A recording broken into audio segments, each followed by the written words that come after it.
이번에 국민의힘 선거를 할 때 이미 우리가 경험을 했어요. 정당이라는 것은 이념 공동체인데 이념 공동체가 자기 이념을 대표하는 당대표를 못 뽑게 돼 있습니다. 사실 나경원이 1 등을 했는데 당선은 이준석이 됐죠.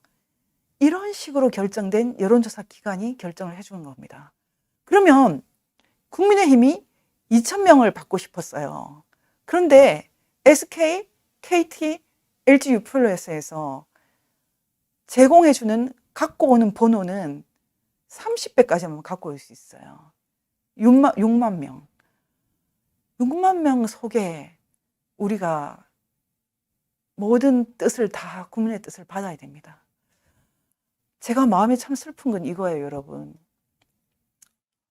이 나라를 어떻게 해야 될지 모르겠는데 이제 3천만 명, 2천만 명, 1천만 명 다 의미가 없죠.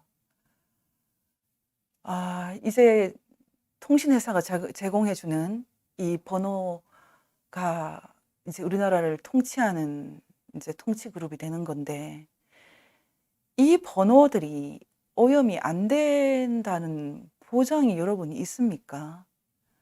2천 명의 이제 표본을 듣고 싶을 때 6만 명 그 번호가 오염이 안 돼 있다라는 것을 여러분 어떻게 증명할 수 있습니까? 정말로 가슴이 아픈 얘기입니다. 그렇다면 여기서 우리가 한번 제가 "선관위가 하사한다." 오늘 이렇게 표현을 했는데 선관위가 저한테 한번 반론을 좀 주십시오. 제 생각으로 처음에 선관위가 하사하는 번호로 하는 ARS가 여론조사다 이렇게 말할 때 많은 사람들이 격분을 하겠죠. 근데 여러분 제 얘기가 틀렸습니까? 가령 이준석이 2천 명 의견 들어서 당대표가 됐는데 그렇다면 6만 명까지 받을 수 있어요, 번호를. 30배까지. 초과하면 안 됩니다. 민의를 6만 명이 대표하면 안 되죠. 3천만 명인데 그 6만 명이 오염이 안 될 것으로 보십니까, 여러분? 한번 물어봅시다. 그러면 이런 오해를 받지 않으려면 중앙선관위에서 QR 코드를 쓰면 안 되죠. 지금 선관위에서 내가 이렇게 말하면 우리가 2천 명 갖고 오지만 그것을 6만 명 중에서 2천 명 찾지만 그 6만 명도 완전 랜덤 수기 때문에 사실은 아무도 그 6만 명을 민의가 아니라고 말할 수 없다. 그럼 저는 이렇게 물어보죠. 그 6만 명이 정말로 랜덤이냐? 정말로 랜덤이냐? 그러면 당신들이 오해를 살 짓을 하면 안 된다. 당신들이 너무나 오해 살 짓을 했다. 그것은 사전 선거를 할 때 QR 코드를 발급했다. 사전 선거를 할 때 1,000만 명, 2천만 명이 1,000만 명이 사전 선거를 하는데 그 1,000만 명이 QR 코드를 다 발급을 받았어요. 그럼 1,000만 명에 대한 데이터를 당신들이 가질 수 있지 않느냐. 이건 너무나 무서운 얘기 아닌가? 제 얘기 틀렸습니까? 선관위에서 한번 반론을 해 주세요. 지금 우리 배춘엽 투표지를 보면은 이 배춘엽 투표지에 QR 코드를 찍혀 있습니다. 아니라고는 하는데 이 QR 코드를 딱 열면은요. 일련 번호 30 몇 자리가 들어 있지 않습니까? 그러면 선관위는 이 사람이 어디에 사는지, 어디서 투표를 했는지, 주소가 어딘지 알 수 있습니다. 이 사람이 누구를 찍은지 알 수 있어요. 이거 아니라고 말할 수 있습니까? 정말로 가슴이 아픈 거죠. 선관위에서 지금 저한테 딱 그 사람이 바로 저 정일영을 찍은 저 사람이 김 누구누구다라고 말할 수 없다라고 하더라도 적어도 저 사람이 어디에 사는 사람인지 알 수 있습니다. 이게 정말 무섭지 않습니까? 다시 말하면 저 QR 코드 하나를 가지고 순식간에 선거 데이터를 만들면 표심이라는 것을 여론조사하고는 비교할 수 없게 완벽하게 정리할 수 있습니다. 바로 이것을 빅데이터라고 부르는 거죠. 아까 제가 말씀드렸던 6만 명, 이 정도 가장 큰 표본이 6만 명이죠. 2천 명 추출할 때요. 그것을 우리가 빅데이터라고 부를 수 없다 치더라도, 그건 여론조사로 하더라도 사실은 중앙선거관리위원회에서는 사전투표에 QR을 발행함으로써 무시무시한 규모의 빅데이터를 갖고 있어요. 여러분, 이제 이 빅데이터가 무엇인지 아십니까? 여러분, 빅데이터라는 단어를 알려면 반드시 중국을 알아야 됩니다. 중국이라는 나라가 빅데이터의 천국이죠. 지옥이라고 부를 수 있겠죠. 최근에 테슬라조차도 중국의 데이터 센터를 설립하겠다고 합니다. 이 데이터 센터가 중국에 설립이 돼버리면 테슬라를 사는 사람에 대한 모든 정보가 중국 땅에 들어가는 겁니다. 데이터 센터가 이런 겁니다. 데이터 센터라는 것은 서버 컴퓨터와 네트워크 회선 등을 제공하는 건물이나 시설을 말하는데요. 데이터 센터는 매일 중단 없는 서비스를 제공하기 위해서 안정적인 전력 공급과 인터넷 연결 및 보안이 중요하다, 이렇게 되어 있습니다. 테슬라가 데이터 센터를 만든다. 우리나라도 상하이에 데이터 센터를 만들었을 겁니다, 아마. SK, KT, LG. 지금 전북에서요, 최근에 작년 12월에 이런 기사가 나왔죠. 중국 사무소, 전북도 중국 사무소가 있어요. 중국 빅데이터 배우기에 전념하고 있다. 구의저우성 상하이 빅데이터 센터를 벤치마킹한다. SK그룹이 2조 원 규모의 새만금 데이터 센터를 조성하려고 하는데 대비하기 위해서 중국 빅데이터를 배운다. 중국 빅데이터 시장 한국 규모의 10배다. 연평균 35.7% 성장한다. 빅데이터 관련 지속적인 벤치마킹 및 정보 수집, 도해 제공. 여러분, 이게 좋은 뉴스입니까? 좋은 뉴스예요. 중국은 화장실에서 휴지를 몇 센치 썼는지도 다 파악이 됩니다. 이 빅데이터로. 화장실 갔는데 오늘 화장실에 공중 화장실에 걸려 있는 지금 휴지를 내가 20cm 써야 되는데 1m 썼다. 그거 기록이 됩니다. 여러분, 그거 다 알고 계십니까? 디지털 독재의 센터가 중국이고 그것의 다른 이름이 빅데이터입니다. 지금 중국에서 나온 이 그래프를 한번 보시겠습니까? 중국에서 빅데이터 산업이 어느 정도 성장될 것인가? 이거 한번 보십시오. 2030년이 되면은 상상을 초월하는 규모가 됩니다. 지금과 비교해서 몇 배입니까? 30배가 되지 않습니까? 30배도 넘죠. 그러면 여러분이 정말로 숨쉬는 횟수까지도 모두 기록이 될 것입니다. 지금 제가 병원에 갔더니 병원에서 매일 제 혈압을 재서 올려달라고 하더라고요. 그것이 다 정보에 들어갈 수 있게 되어 있습니다. 여러분, 정말 이런 사회가 행복합니까? 바로 이 빅데이터가 뭐가 좋다고 그렇게 모으고 있습니까? 한국에서 이 빅데이터를 가장 쉽게 모을 수 있는 괴물이 중앙선관위입니다. 무시무시하지 않습니까? 지금 SK가 바로 이 빅데이터 괴물이 되고 있습니다.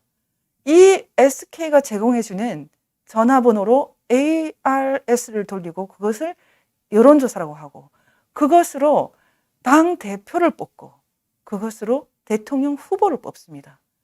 여러분, 오늘 이낙연이 기가 막힌 글을 올렸어요, 페이스북에.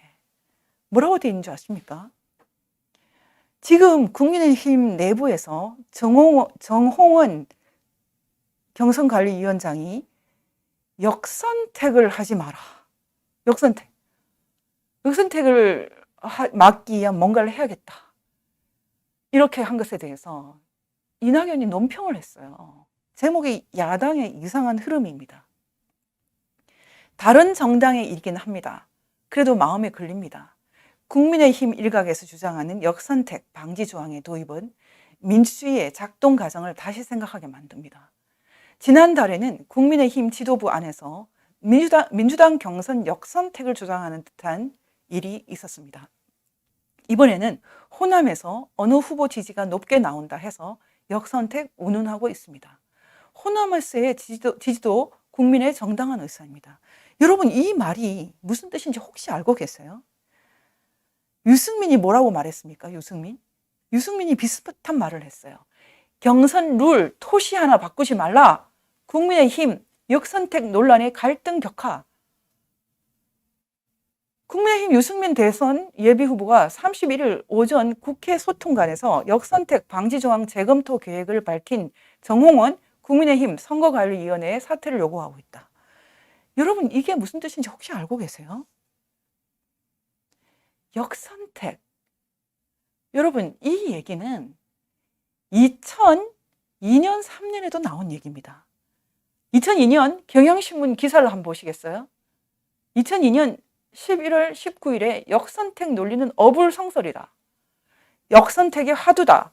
국민통합21 측은 후보 단일화 여론조사의 시기, 조사기간, 표본수 등이 유출됨으로써 한나라당 지지자들이 이해창 후보에 비해 경쟁력이 낮은 후보를 고르는 역선택을 할 수 있게 됐다며 전면 재협상을 촉구하고 있다. 과연 여론조사 관련 사항의 공개가 역선택 우려로 이어지는 것일까? 여러분, 여기서 한번 짚고 넘어갑시다. 지금 이 역선택이란 말을 여러분이 혹시 뜻을 알고 있습니까? 지금 한국 사람들이 중앙선관위에 의해서 그냥 녹아내리는 대한민국을 살고 있는데, 사실 이 얘기는 소름이 끼치는 얘기입니다. 우리는 당원이든 국민이든 그들의 의견을 정확하게 대표할 수 있는 방법을 다 잃었어요. 중앙선관위가 장악하고 있는 여론조사 기관, 중앙선관위가 장악하고 있는 통신사, 그들에게 이제 우리가 우리 주권을 다 맡겼어요. 이런 나라를 살고 있죠. 이 역선택 무슨 뜻이냐? 선관위가 조물락조물락 할 수 있는 틈을 없애자고 하는 의견에 대해서 틈을 열어달라. 유승민이라는 정말 괴상한 존재에게 내가 한번 물어보고 싶습니다. 이 유승민이라는, 박근혜 대통령을 감옥에서 죽으라고 말한 이 유승민이라는 자를 끌어들이는 정규재 대표도 참 한심하지만 소름이 끼칩니다. 저 표정도 보기 싫은데요. 유승민 당신은 지금 당신이 후보가 돼서 호남 사람들이 당신을 뽑아주고 해서 뭐 이렇게 저렇게 해서 대통령이 될 수 있다고 생각하나? 좀 최근에 본 유승민에 대한 댓글 중에 가장 인상적인 게 이거였어요. 유승민, 너는 혼자 나와도 떨어진다. 여러분, 사람들이 유승민에 대해서 얼마나 분노하면 그런 말을 하겠습니까? 유승민 너, 유승민 대 이재명 이렇게 붙으면 너 될 것 같아? 심지어 너는 단일 후보로 나와도 떨어진다. 지금 한국의 보통 사람들이 얼마나 이 사람에 대해서 분노하면 이런 말을 하겠습니까? 진짜 억장이 무너지는 얘기입니다. 유승민 너 혼자 나와도 떨어진다. 내가 당신한테 오늘 그 말을 하고 싶어. 지금 제가 이 역선택이라는 얘기, 국민의힘에 역선택 당했죠, 사실은. 어떻게 나경원이 1인데 이준석이 당선이 됩니까? 이 재미를 또 한 번 보겠다는 건데, 이낙연이 바로 유승민 편을 들고 있죠. 자기한테 유리하니까 입을 열지 왜 열겠습니까? 한번 유승민이 원하는 대로 한번 해주죠, 뭐. 이번에 또 여론조사 해가지고 다 컷오프 되고, 뭐 한번 해먹게 만들어 드릴까요? 그래서 이재명 대 유승민 붙어서 이재명이 당선되도록 한번 해볼까요? 지금 한국 사람들이 이 길을 달려가고 있습니다. 즐겁게. 비참합니다, 정말. 대한민국에 산다는 것이. 저는 가끔 그런 생각을 해요. 한국 사람들이 다시 행복한 시대를 맞이할 수 있을까? 사람들이 서로 신뢰하고. 저는 지금 우리 가족 중에서 문재인을 뽑은 사람들을 만나지 않겠다고 선언했어요. 대한민국에 공산주의가 들어오는 것을 허용해서 자기 아이들, 그렇게 예쁜 아이들이 불쌍하게 살아가는 길을 연 것에 대해서 아무런 자화식이 없는 내 형제들에 대해서 참을 수가 없어요. 우리나라가 정상화되기 전까지는 그들을 만나지 않겠다고 선언했어요. 제가 얼마나 억장이 무너지면 이렇게 하겠습니까? 유승민 너 뭐 박근혜 대통령 감옥에서 죽으라고? 어떻게 그런 말이 입에서 나와? 그 말이지. 그 말이지 지금 하고 있는 말이. 어떻게 당신 같은 악마가 대통령이 되겠다고 꿈을 꾸나? 정기재 대표님 한마디 합시다. 부정선거 아니라고 그렇게 고집 부리다가 결국은 탄핵 주범 유승민을 안아버립니까? 정말 목불인견입니다. 목불인견. 제가 참 오늘 너무 비극적인 얘기를 많이 하고 있는데 시간이 많이 갔기 때문에 오늘 정말 말 그대로 일절을 하고 일단 정리할 때가 됐는데요. 딱 시작하니까 끝나지 않습니까? 딱 시작하니까 얼마나 많은 얘기들이 남은 것입니까?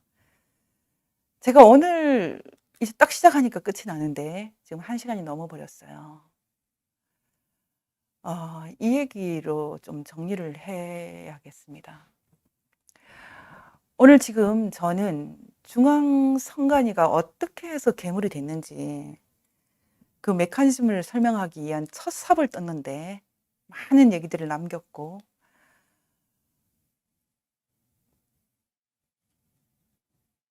좌파는 갖고 있고 우파는 갖고 있지 않은 것은 빅데이터입니다. 여러분 다시 한번 이 총선 실행 계획 청사진 보여드리겠습니다. 좌파는 갖고 있고 우파는 못 갖고 있는 것이 빅데이터입니다. 중앙선관위는 이해찬에 의해서 창설됐다고 해도 과언이 아닌 지금 중앙선관위는 좌파 것입니다. 박근혜 대통령 때는 우파 것, 웃기는 소리입니다. 그건 중앙선관위를 모르는 얘기입니다. 중앙선관위가 어떻게 구성됐는지 모르는 얘기입니다. 어떤 사람들이 중앙선관위에서 공무원을 하고 있는지 모르는 얘기입니다. 중앙선관위에 강력한 힘을 준 여론조사 기관을 장악하게 만들고 전자개표기를 다루게 만들고 수사권을 주고 사실상의 수사권을 주고 괴물로 만든 검찰보다 더 힘이 센 괴물을 만들어서 정치인들을 벌벌 떨게 만들고 정치인들을 무릎 꿇린 이 중앙선관위는 이해찬이 만든 것입니다. 이해찬 것입니다. 지금도 이해찬이 좌지우지합니다.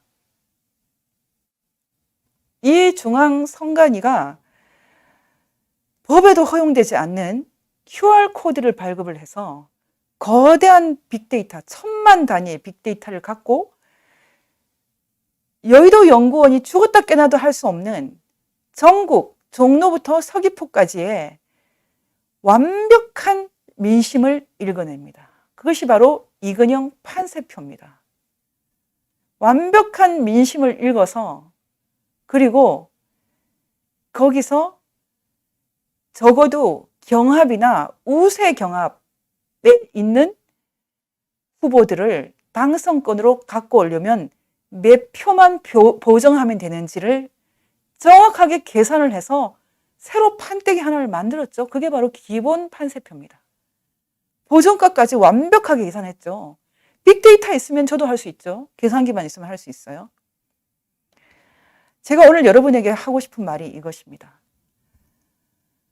중앙선관위가 괴물이 됐어요. 정치인들을 선거법으로 무릎 꿇리고 여론조사 기관을 완전히 장악해서 표본과 무엇을 물을 것까지도 다 신고를 받습니다. 그리고 이 시대에 모든 디지털 머신, 기계를 동원해서 멋지게 이 기본 판세표를 결과가 되도록 하는데도 이들이 무엇이든 할 수 있습니다. 누구의 도움을 받아서? 중국의 도움을 받아서. 빅데이터의 제국인 중국의 도움을 받아서. 여러분, 제가 지금 음모론입니까? 장난하는 것입니까? 여러분 그렇게 보고 계세요? 저는 이 모든 것이 꿈이어야 된다고 생각합니다. 저는 우리가 다시 행복해질 수 있을까요? 우리나라 사람들이 다시 행복해질 수 있을까요? 저는 제 가족들이 참 다 좋았는데 문재인 지지하고 나서 안 만납니다. 왜냐하면 우리가 사랑하는 우리 아이들이 주권을 빼앗겼지 않습니까? 중앙선관위에, 중앙여론조사심의위원회에. 여러분 지금 중앙여론조사심의위원회 위원장이 누군지 아세요? 이내영 위원장이 누군지 아세요? 지금 중앙선관위를 완전히 괴물로 만든 사람, 그 세력이 준 수사권까지 다 줘버리고 여론조사까지 좌지우지하게 만든 그 세력이 20년 이상 이 엄청난 상상을 초월하는 괴상한 짓거리를 해온 이 세력이요.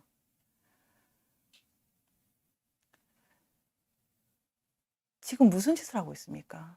지금 이 이내영이라는 사람은 바로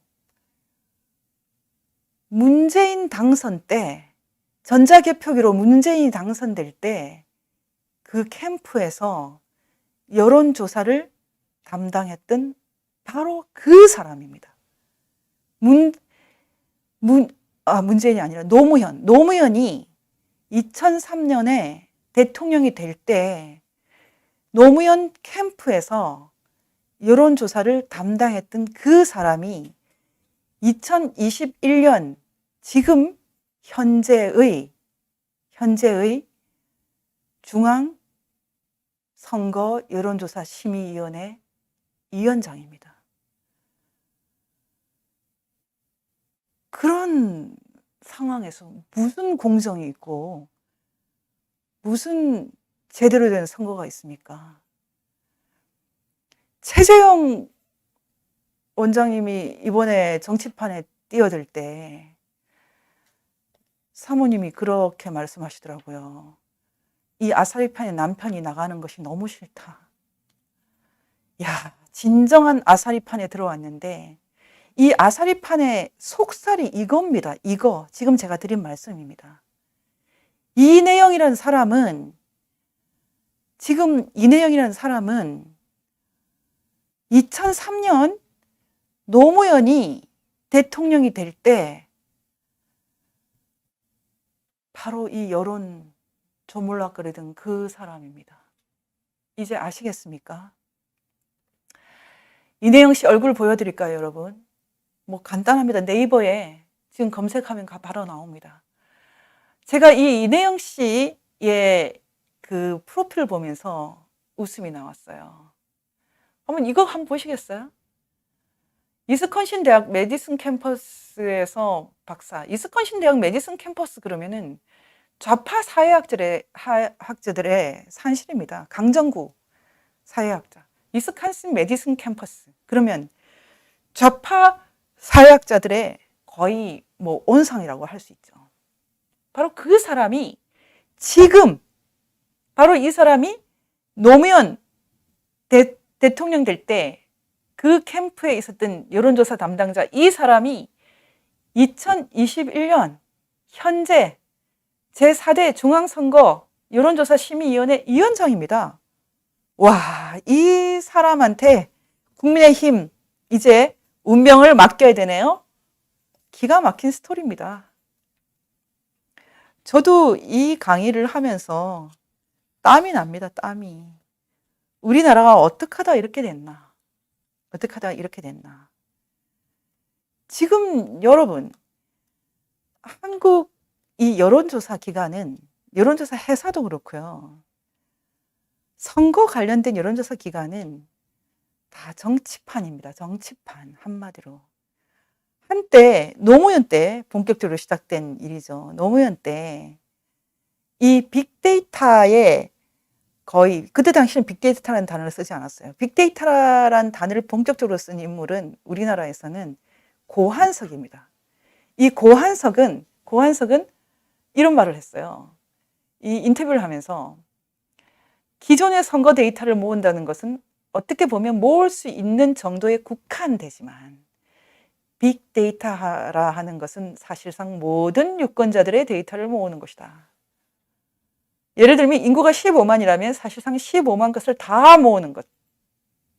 이들이 QR코드로 그것을 실현을 시켰죠. 빅데이터 승리의 과학이라는 책을 썼죠. 우리가 이제 고한석이라는 사람이 어떤 사람인지 다 알고 있어요. 중부지역당 사건, 간첩 사건의 주역이었죠. 이 사람이 어떻게 해서 SK 상무가 됩니까? 그리고 국민의힘 지금 대선 후보로 나와 있는 하태경이 어떻게 SK 상무가 됩니까? 여러분 이런 일들이 다 우연으로 보이십니까? 다 우연? 언제까지 대한민국 사람들은 이렇게 순진하게 살 것입니까? 죽자는 거죠. 죽자는 겁니다. 살지 않겠다는 겁니다. 저는 여러분들이 지금 그만 살고 죽는 건 괜찮아요. 지금 태어난 아이들이 불쌍해서 눈물이 납니다.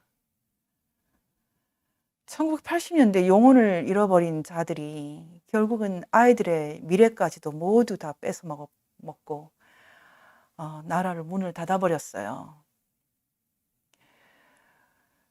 박원순 시장의 죽음은 이제 미스테리로 남았습니다. 여러분 지금 제가 하는 얘기들이 참 무거운 얘기죠. 일단 정리를 좀 하겠습니다. 너무 많은 얘기를 이제 시작만 했는데 자세한 얘기는 제가 곧 발간하는 그 해커의 지문을 통해서 더 하겠습니다. 해커의 지문 이 책을 여러분이 예약을 해주시고요. 많이 사주시기 바랍니다. 10,000원짜리 책으로 얇게 만들 생각입니다. 얇게 만들어서 한 사람이 100권씩 사주시기 바랍니다. 10,000원짜리 책. 100만 원 너무 많나요? 그럼 10권이라도 사주시기 바랍니다. 싸게 공급하려고 애를 쓰겠습니다. 여러분 해커의 지문에 제가 쓰겠습니다. 그런데 정리를 하면 이겁니다. 지금 한국이 100년 전쟁, 공산주의 100년 전쟁에 의해서 지금 코너로 밀렸고 이 공산주의자들의 100년 전쟁의 마지막 단계는 한국의 자유선거를 제거하는 것입니다.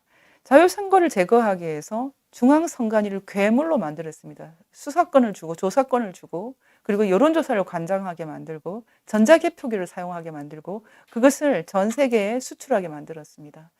중앙선관위 공무원이 대부분이 공무원 노조에 들어가 있습니다.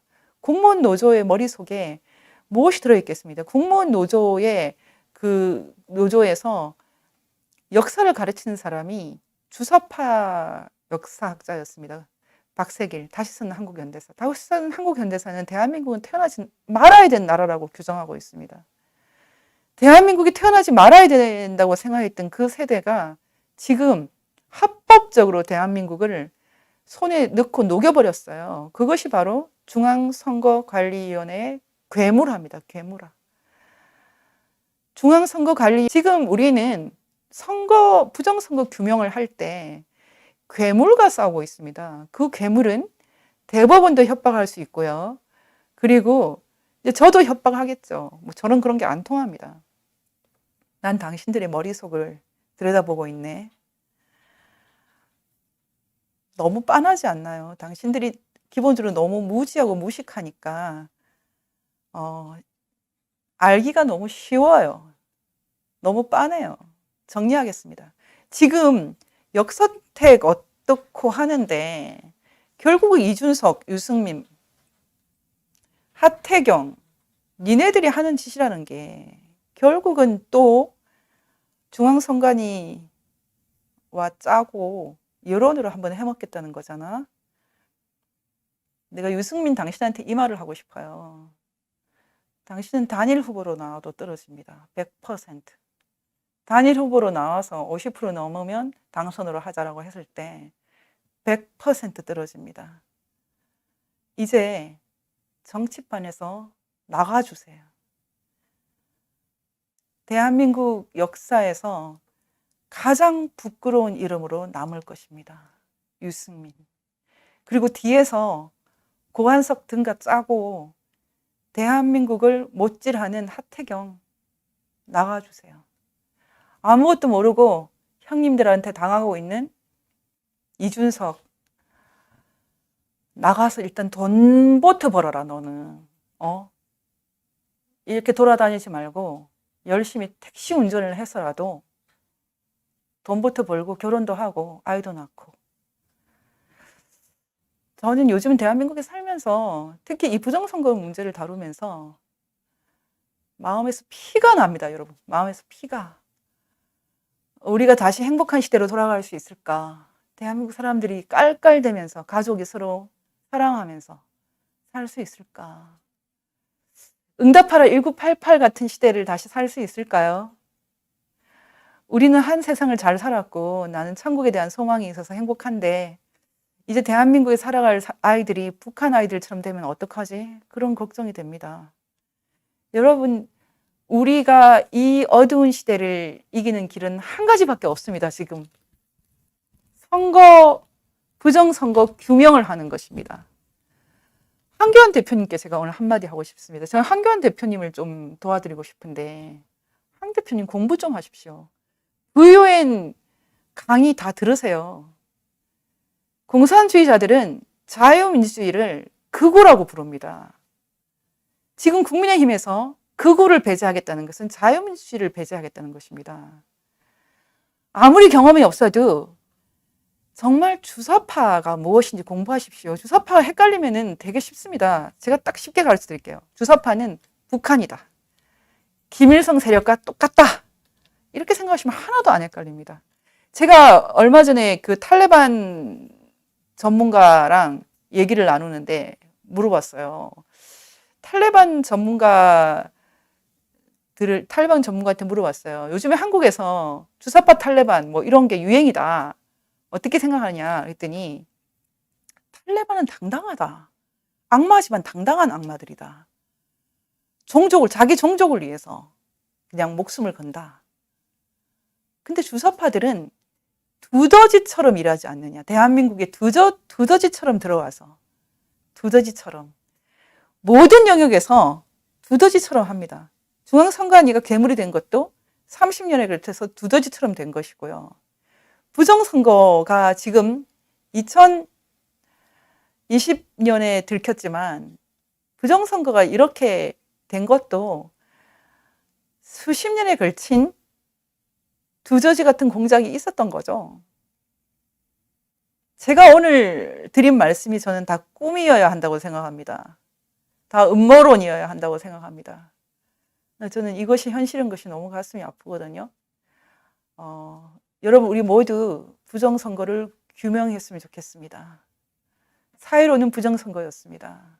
4.15는 적어도 50석 가까이가 강탈당한 부정선거였습니다. 여러분 지금이라도 정신을 똑바로 차리고 대한민국을 찾았으면 좋겠습니다.